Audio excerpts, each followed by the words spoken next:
We start off this segment in Namibia, where the central bank has held its key interest rate and says the economy will probably expand in 2019 after 2 straight years of contraction.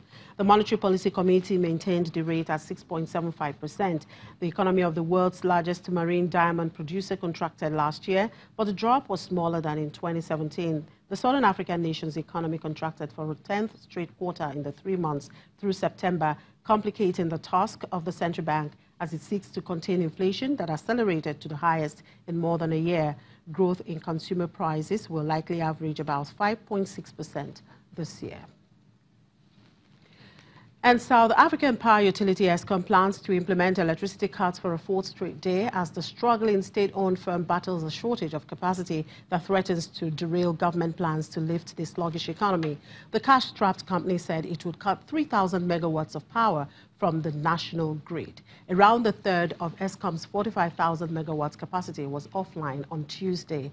Eskom also said it was concerned that a planned national strike over job losses led by labor union COSATU could pose further risk to its operations. Well, let's bring in now my colleague in South Africa, Natasha Piri, to bring us up to speed with the development there. Hello, Natasha. Good afternoon.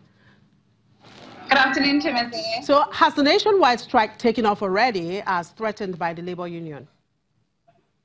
Well, definitely. It's actually coming to an end right now around 3 o'clock.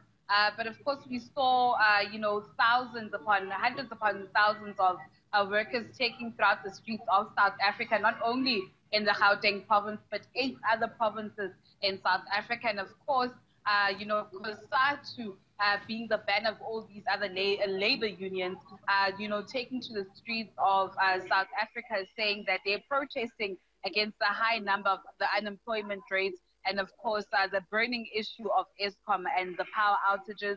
And what's also interesting to note, Chimete, is that COSATU is a member of the tripartite alliance, that being the African National Congress, COSATU, and the South African Communist Party. And what they're actually saying in regards with the Eskom power outages is that, South African president and ANC's president, more specifically, Cyril Ramaphosa, did not consult with them, when he actually made this decision to unbundle Eskom.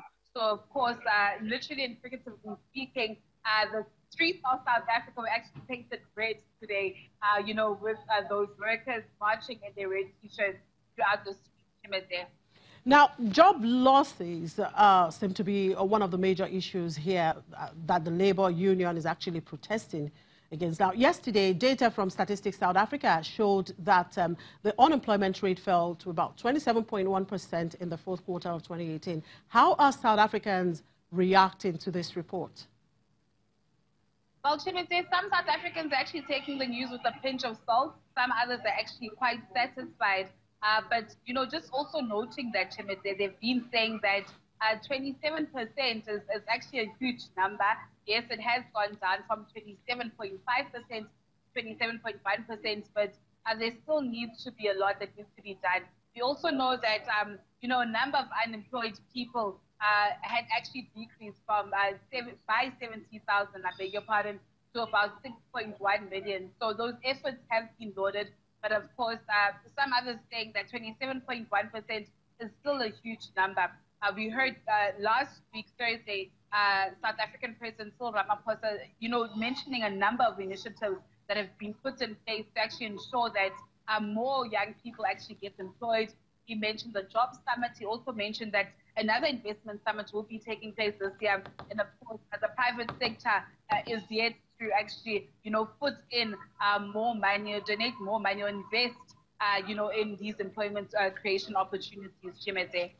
Now, just wondering what exactly the issues are here. You just mentioned what the president said last week, of course, talking about part of it has to do with the Eskom issues where the government has actually come out now to say that the power problems are partly due to human error. Of course, the president's State of the Nation speech, he promised to unbundle the power utility, and there are plans to inject more money into the firm. Can you put all of this together for us? Why are a lot of people kicking against splitting the firm? Well, definitely, as you correctly cited, Chemete, that last week, In the State of the Nation address, President Cyril Ramaphosa had announced that he would be unbundling Eskom into 3 entities.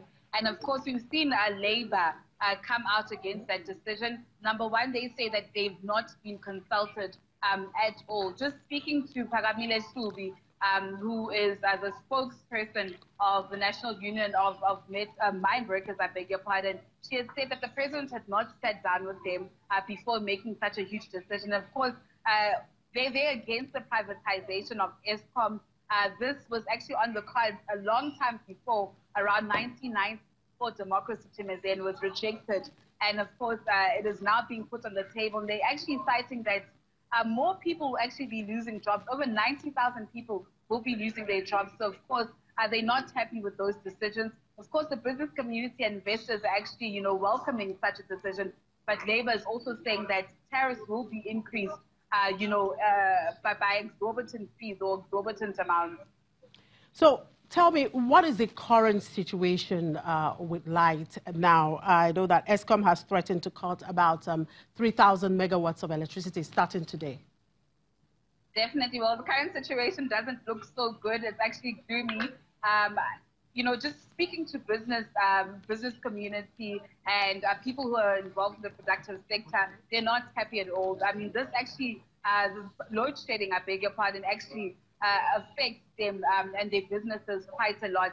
And it's quite unfortunate to see that the ordinary person or the purse of the poor people are the ones that are actually suffering from this load shedding. Traffic in the morning is just a mess, in the evening as well. So people are actually, saying that this is quite unbearable for them to be in these situations of load shedding. As of today in the morning, Eskom had announced that it will be implementing load shedding. So this means that people could experience power outages from 3 to 6 hours the most, Shimeze. All right, thank you very much, Natasha. We will continue to come back to you to update us on the development there. Thank you, Natasha. Well, investors at the Nigerian equities market are not ready to budge as the market continues to rise, even as the presidential election day draws closer. The index was up 0.48% at intraday. Let's join Tempo now for update. Hello, Tempo. Well, do you see these recent gains in the market being sustained even after the elections? Well, right now we're seeing a bit of bearish sentiment in the system. We're seeing losses across the oil and gas segment and, of course, the consumer goods name in the market. The market is down. U.S. all-share index is currently down some 0.37%, and we're seeing it dipping further, except for a couple of segments in the market that are trying to help push up the indices. They're struggling to make that happen. That's the industrial goods segment where we've seen gains in the likes of Dangote Cement by just 0.37%. WAPCO has also risen by some marginal gains. And of course, CCNN is doing some 4.18% in gains. That's the only segment. The industrial goods segment of the market is the only segment of the market that is trying to push up the indices now. But that looks to be very difficult and is more like a tussle between the bears and the bulls at this point in time. However, with the major names trying to still,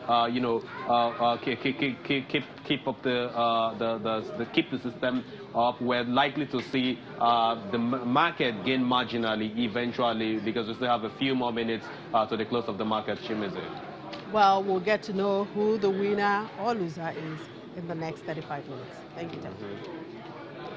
And with that, we draw the curtain on today's edition of the program. Thank you very much for watching. I'm Chimeze Obi Iwabu.